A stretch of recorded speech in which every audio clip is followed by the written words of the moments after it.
Oke, selamat pagi. Assalamualaikum warahmatullahi wabarakatuh. Nah, hari ini kita masuk ke video ketiga yang akan Bapak buat di bab 2 ini. Nah, di bab 2 ini kita akan membahas peraturan perundang-undangan dalam sistem hukum nasional, tentunya di sistem nasional hukum Indonesia. Nah, pertama, substansi yang akan kita bahas itu adalah pertama tata urutan peraturan perundang-undangan, lalu yang kedua lembaga negara yang berwenang menguji undang-undang terhadap undang-undang dasar, yang ketiga adalah lembaga negara yang berwenang menguji peraturan perundang-undangan di bawah undang-undang terhadap undang-undang. Nah, kita agak sedikit bingung ya mengenai nomor 2 dan nomor 3. Nah, nomor 2 ini yang menguji undang-undang terhadap undang-undang dasar itu ialah Mahkamah Konstitusi atau MK. Nah, kalau yang ketiga ini, yang nomor 3 itu lembaga negara yang berwenang menguji peraturan perundang-undangan di bawah undang-undang terhadap undang-undang, yaitu Mahkamah Agung. Jadi jangan sampai lupa. Kalau yang terhadap undang-undang dasar itu MK, kalau terhadap undang-undang itu MA, Mahkamah Agung. Nah, nanti dijelaskan di bawah setelah ini, yaitu mengenai peraturannya yang mengatur MA dan MK itu. Nah, selanjutnya ini di yang warna hijau itu ada amanat TAP MPR, Tetapan MPR nomor 1 garis miring MPR garis miring 2003, itu dibentuknya undang-undang sesuai dengan substansi TAP MPR Republik Indonesia nomor 3/MPR/2000. Nah, di sini ada gambar ya, yang gambar piramida itu. Nah, yang pertama yang warna kuning ini adalah Ketetapan MPR Republik Indonesia nomor 3 garis miring MPR garis miring tahun 2000.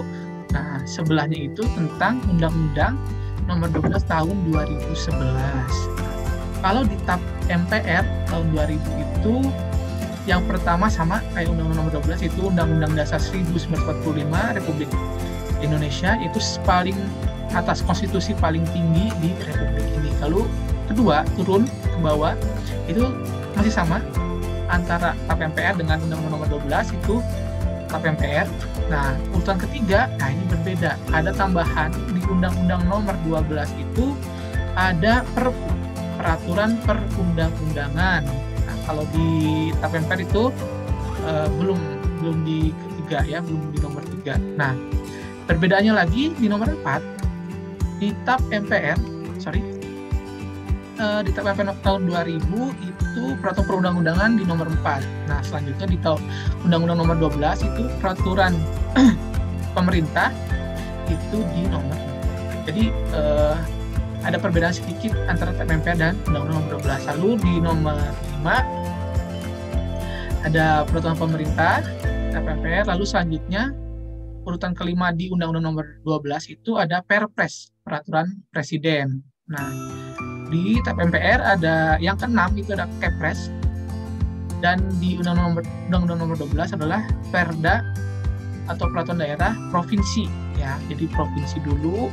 Dan yang terakhir yang paling bawah itu kalau di TAP MPR RI itu ada Perda, peraturan daerah, yaitu provinsi dan kota. Kalau di TAP MPR ya, kalau di Undang-Undang nomor 12 itu dibedakan. Yang paling bawah itu adalah Perda kabupaten atau kota. Nah, di atasnya ada Perda provinsi. Nah, itu adalah perbedaan antara TAP MPR RI tahun 2000 dengan Undang-Undang nomor 12 tahun 2011. Nah, ini yang telah Bapak tadi janjikan ada peraturan mengenai adanya MK dan MA. Nah, nomor 1 Bapak bacakan ya. Undang-Undang nomor 12 tahun 2011 tentang pembentukan peraturan perundang-undangan yang di dalamnya diatur tentang tata urutan peraturan perundang-undangan. Nomor 2, Undang-Undang nomor 24 tahun 2003 tentang Mahkamah Konstitusi yang mengatur bahwa kewenangan menguji undang-undang terhadap undang-undang dasar dilakukan oleh MK. Nah, jadi kalau ada undang-undang baru, diuji dulu nih masuk ke apakah melanggar undang-undang dasar atau tidak. Nah, selanjutnya itu nomor 3 Undang-Undang nomor 5 tahun 2004 tentang perubahan atas undang-undang, nomor 14 tahun 1985 tentang Mahkamah Agung yang menegaskan bahwa kewenangan menguji peraturan perundang-undangan di bawah undang-undang terhadap undang-undang dilakukan oleh MA. Maka ketetapan ini tidak berlaku lagi. Oke. Nah, selanjutnya, memang di bab 2 bagian C ini tidak terlalu banyak materinya karena sudah dibahas di bab A, di bab A dan B. Maka hari ini tidak panjang videonya, hanya 2 slide. Nah, di buku paket pun seperti ini. Ya, oke, kita lanjut di yang nomor 2 itu sifat dan ciri-ciri serta arti penting peraturan perundang-undangan nih. Kalau sifat dan ciri-cirinya peraturan perundangan Indonesia itu ada 4 ya, yang sudah Bapak rangkum, dan juga ada arti penting peraturan perundang-undangan sebagai berikut ini, ada 4 juga. Nah, kita bahas dulu yang ciri-ciri peraturan perundang-undangan di Indonesia. Yang pertama merupakan peraturan yang tertulis. Nah, ingat waktu itu Bapak pernah jelaskan bahwa konstitusi di Indonesia itu ada 2, yang tertulis dan tidak tertulis. Nah, kalau yang tertulis itu adalah yang dibukukan, yang dicetak, yang disebarluaskan oleh pemerintah. Nah, itu adalah merupakan peraturan yang tertulis, yang mana semua warga Indonesia dianggap telah mengetahui peraturan tersebut. Lalu yang kedua, dibentuk, ditetapkan, dan dikeluarkan oleh lembaga negara atau pejabat yang berwenang, baik itu di tingkat pusat maupun tingkat daerah. Pusat itu maksudnya pemerintah yang seperti presiden, DPR, MPR. Kalau yang tingkat daerah itu DPRD, lalu ada wali kota, bupati, dan lain sebagainya. Nah, itu perbedaan antara tingkat pusat dan tingkat daerah.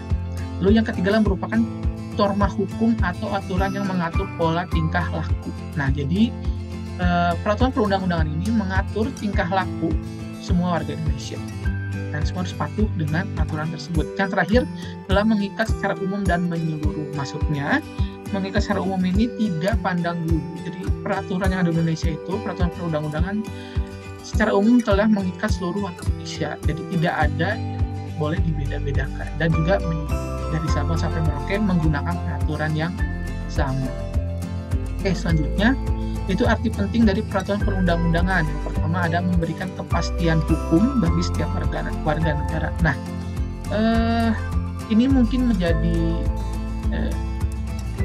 tidak pas ya dengan keadaan sekarang. Jadi banyak yang masih belum mendapatkan kepastian hukum karena mungkin adanya oknum-oknum yang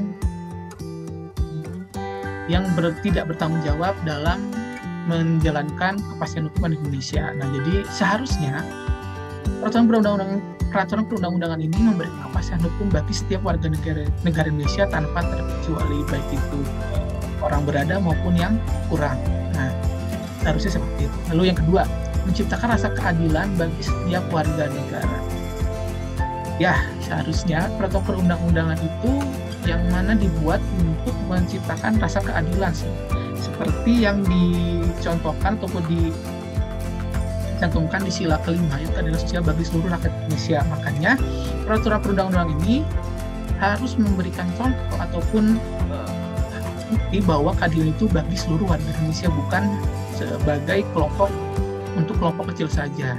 Makanya mari kita ciptakan keadilan yang bersih, keadilan yang merata di seluruh penjuru negeri ini.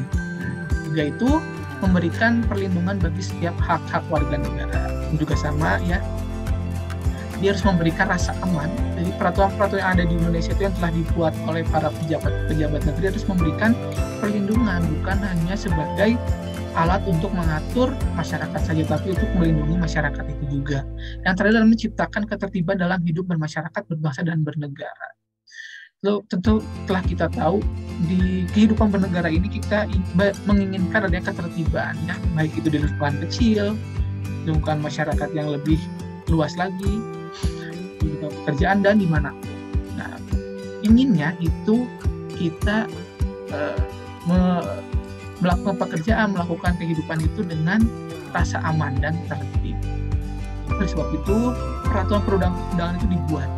Nah, untuk apa ya? Untuk tadi yang telah Bapak katakan, yang telah Bapak rangkum, ada 4. Intinya harus memberikan kepastian hukum, rasa adil, dan perlindungan bagi seluruh warga Indonesia tanpa terkecuali. Kalau masih ada kalian dengar tentang tidak pastinya hukum di Indonesia, mungkin itu adalah oknum-oknum yang masih tidak bisa mengamalkan Pancasila sila kelima dengan baik. terima kasih untuk hari ini karena memang video sangat singkat, dikarenakan materi yang ada itu memang seperti ini. Ini dilanjutkan di video keempat atau video terakhir mengenai pelaksanaan perundang-undangan. Oke, terima kasih untuk hari ini. Wabillahi taufiq wal hidayah. Assalamualaikum warahmatullahi wabarakatuh.